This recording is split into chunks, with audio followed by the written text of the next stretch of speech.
नमस्कार दोस्तों, हम पहुंच चुके हैं चरक संहिता के तीसरे पृष्ठ पर।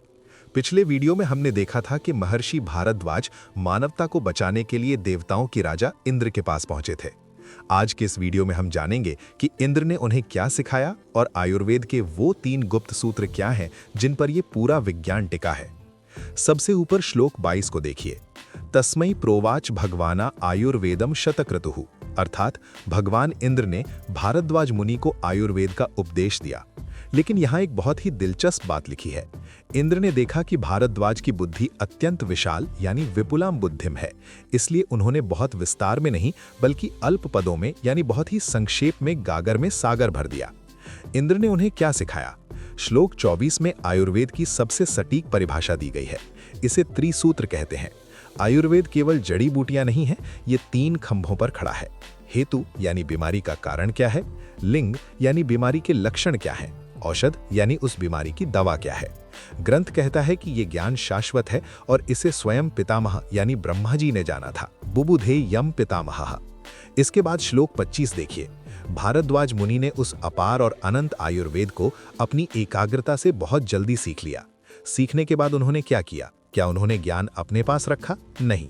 श्लोक 26 कहता है, ऋषयश्च भरद्वाज जगृहुः तम प्रजाहितम, यानी अन्य ऋषियों ने भी प्रजा के हित के लिए भारद्वाज से वो ज्ञान ग्रहण किया। भारद्वाज ने भी बहुत ईमानदारी दिखाई। उन्होंने न तो एक शब्द अपनी तरफ से जोड़ा, न अधिकम, और न ही कोई बात छिपाई, न च न्यूनम। जैसा इंद्र ने बताया वैसा ही ऋषियों को बता दिया। अब श्लोक 28 और 29 पर आते हैं, जो आयुर्वेद का दार्शनिक आधार है। जब ऋषियों ने ये ज्ञान सुना तो उनकी ज्ञान चक्षु यानी ज्ञान की आंखें खुल गईं। उन्हें सृष्टि के 6 मूल तत्व दिखाई दिए: सामान्य, विशेष, गुण, द्रव्य, कर्म और समवाय। इन्हें जानकर उन्होंने परम शर्म यानी परम शांति और आरोग्य प्राप्त किया। ये लाइन बहुत महत्वपूर्ण है क्योंकि यही पदार्थ विज्ञान आयुर्वेद की नींव है। अब कहानी आगे बढ़ती है। ऋषियों के पास ज्ञान तो आ गया, लेकिन इसे आम जनता तक कौन पहुंचाएगा? यहाँ प्रवेश होता है पुनर्वसु आत्रेय का। श्लोक 30 और 31 देखिए।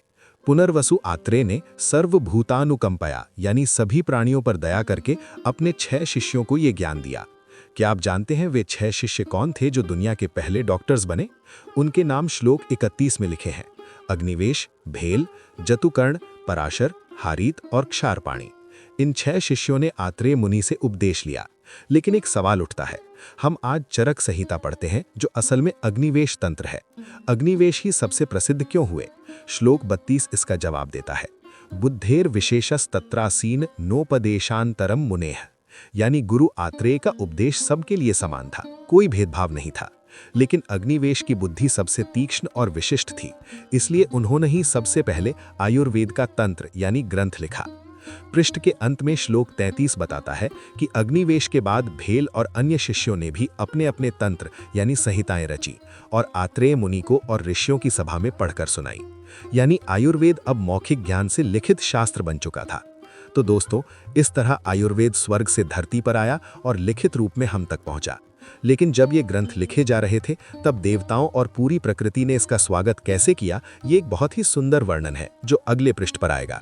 अगर आपको आयुर्वेद के इन मूल सिद्धांतों को जानकर गर्व महसूस हो रहा है तो कमेंट में जय आयुर्वेद जरूर लिखें।